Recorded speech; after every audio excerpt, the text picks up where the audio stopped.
Hello दोस्तों, स्वागत है आप सभी का आपके अपने यूट्यूब चैनल सत्य एजुकेशन पर। दोस्तों आज हम लोग पढ़ेंगे ब्लड प्रेशर के बारे में। चूँकि रक्तचाप हम जानते हैं क्या होता है। इसके पहले हमने हेड का वीडियो देखा था। वीडियो में उसमें हमने पढ़ा था कि शरीर में रुधिर का आवागमन कैसे होता है, रुधिर का सप्लाई कैसे होता है, क्या होती है धमनी, सिरा क्या होता है, सब कुछ हम देख चुके हैं इसके पहले वाले वीडियो में। आज का टॉपिक दोस्तों हमारा मेन टॉपिक जो है वो ब्लड प्रेशर है। ये हाई कब होता है, कितने पे हाई रहता है, कितने पे नॉर्मल रहता है और कितने पे कम हो जाता है, यही सब देखना है। और इसके मेडिसिन के बारे में, घरेलू उपचार के बारे में आज हम लोग देखेंगे। तो क्या होगा दोस्तों ब्लड प्रेशर के बारे में, क्या होता है रक्तचाप। रक्तचाप दोस्तों तभी होता, ये किस कंडीशन में, सबसे पहले ऐसा क्या किया जाता है या किस किस कंडीशन में रक्तचाप होने की संभावना है।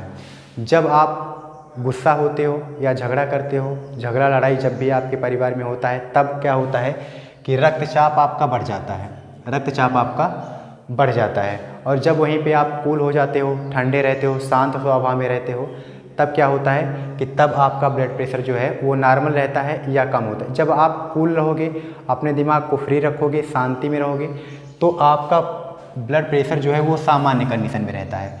लेकिन अब आप जब जो है ज़्यादा सोचते हो तब जा कर के वो लो होता है, तब हो जाता है लो। हम देखेंगे कि सामान्य कंडीशन में ब्लड प्रेशर कितना होता है। दोस्तों सामान्य रक्तचाप में क्या होता है, जब हमारा बीपी जो है, हमारा जो बीपी होता है, जब वो नॉर्मल होता है, सामान्य होता है, उस कंडीशन में क्या होता है कि जो ऊपर वाला होता है, ऊपर वाले को सिस्टोलिक बोला जाता है। ऊपर वाले को क्या बोलते हैं, सिस्टोलिक बोलते हैं, और नीचे वाले को डिस्टोलिक बोलते हैं। जब रक्त जो है सिकुड़ता है, जब आपका दिल जो हार्ट होता है वो सिकुड़ता है, रक्त दूर भागते हैं, तो उसे सिस्टोलिक बोला जाता है। और जब पास आते हैं तो उसे डायस्टोलिक बोला जाता है।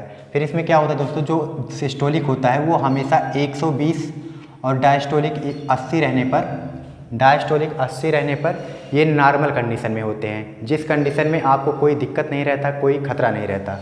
लेकिन जब आपका झगड़ा होता है या आप बहुत ज़्यादा सोचते हो अपने बारे में या किसी भी चीज़ के बारे में, जब ज़्यादा सोच लेते हैं तब क्या होता है, ज़्यादातर कंडीशन में होता है कि जब आपके झगड़े होते हैं तभी ये बढ़ता है। जब झगड़ा होता है या आपको क्रोध होता है, गुस्सा होता है, ज़्यादा होता है, उस कंडीशन में, होने के कंडीशन में, या आप बहुत ज़्यादा गुस्सा हैं तो आपका रक्तचाप जो होता है, ब्लड प्रेशर या बीपी जो भी आप कहें, वो बहुत ज़्यादा हो जाता है, वो बढ़ जाता है।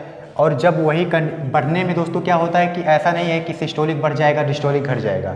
इसमें ऊपर का भी बढ़ेगा, सिस्टोलिक भी बढ़ जाएगा और डिस्टोलिक भी बढ़ जाएगा। जैसे आप देखेंगे यहाँ पे ज़्यादा, जब हमारा बीपी हाई होता है, जब बीपी हाई होता है तो ऐसे कंडीशन में क्या होता है, सामान्य पे ऊपर जो सिस्टोलिक होता है वो 120 होना चाहिए, सामान्य में जो सिस्टोलिक होता है वो 120 होना चाहिए। लेकिन यहाँ पे क्या होता है, जब बढ़ता है तो ये 120 के ऊपर कुछ भी हो सकता है, 130, 140, 150 या 200 तक भी हो सकता है। और जो नीचे वाला होता है, नीचे वाला 100 हो गया है, 80 होना चाहिए, 100 हो जाएगा। जो नीचे वाला है डायस्टोलिक, इसको 80 रहना चाहिए, इसको रहना कितना चाहिए, 80 रहना चाहिए। लेकिन ये भी बढ़ के 100, 150, 120, 105, 90, 95 यहाँ तक आ जाता है। तो हाई वाले में क्या होता है कि ऊपर वाला जो सिस्टोलिक होता है और नीचे वाला जो डायस्टोलिक होता है, ये दोनों बढ़ जाते हैं। लेकिन कम वाले में क्या होता है, कम वालों में दोनों घट जाते हैं। जब कम वाले कंडीशन होता है, बीपी जब लो होता है, तो ऐसे कंडीशन में दोनों घट के कम हो जाते हैं, दोनों घट के कम हो जाते हैं। जैसे ऊपर वाला सिस्टोलिक 120 होना चाहिए, 120 होना चाहिए, लेकिन ये क्या होता है, घट करके 100 आ जाएगा, 80 आ जाएगा, 80, 90, 95, 100, 110 यहाँ पे रुक जाता है। और नीचे वाला जो 80 होना चाहिए डायस्टोलिक, ये भी घट के 70 हो जाएगा, 75 हो जाएगा, 65 आ जाता है।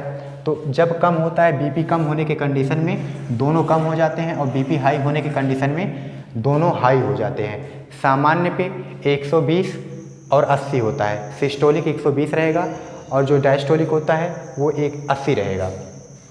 फिर दोस्तों इसको देखेंगे हम लोग नॉर्मली कम कैसे किया जाए, जो हमारा घरेलू उपचार होता है। घरेलू उपचार में बीपी कंट्रोल करने के लिए सबसे सिंपल तरीका है कि आप नमक, अगर बीपी आपका ज़्यादा हो गया है तो नमक कम खाइए, बीपी कम है तो ज़्यादा खाइए। अगर ज़्यादा के कंडीशन में है तो जो मांस वगैरह है, गर्म चीज़ें, जब आपका बीपी हाई हो तो खाने में आप ज़्यादा मसाले वाली चीज़ें, जो ज़्यादा गर्म चीज़ें होती हैं या फिर जो तेल से युक्त चीज़ें होती हैं, फैट से युक्त चीज़ें होती हैं, वो कम खाना चाहिए। और जब कम रहे तो ऐसे कंडीशन में थोड़ा सा ज़्यादा खाना चाहिए, जैसे नमक ज़्यादा खाना चाहिए, तेल मसालों में थोड़ा सा ज़्यादा खाना चाहिए, जिससे आपका बीपी मेंटेन होता है या कंट्रोल हो जाता है। इसके अलावा भी अगर आपका बीपी हाई है तो आप किसी ऐसे आदमी के पास जाके बैठ सकते हैं जो अच्छे विचार का हो, शांत स्वभाव को, आपको अच्छी चीज़ें बताए, या फिर आप किसी ऐसे इंसान से फ़ोन पर बात कर सकते हैं या फिर गाना सुन सकते हैं। ऐसी चीज़ें जो आपको शांति दें, जो चीज़ें आपको शांति देंगी वो प्रत्येक चीज़ आप कर सकते हैं बीपी हाई होने के कंडीशन में। और अगर लो है तब भी आप अच्छे वातावरण में बैठिए, अच्छे इन्वायरमेंट में रहिए, नमक को ज़्यादा खाइए, अच्छे फल फ्रूट ताज़ा खाइए, इससे आपका बीपी कंट्रोल होता है। इसके अलावा बीपी कंट्रोल करने के लिए बहुत सारी मेडिसिन्स जो मेडिकल स्टोर पर और डॉक्टर्स के पास अवेलेबल रहती हैं, उसमें आप क्या कर सकते हैं, जैसे अगर आपका ज़्यादा हो जा रहा है, बीपी आपका ज़्यादा हो जा रहा है,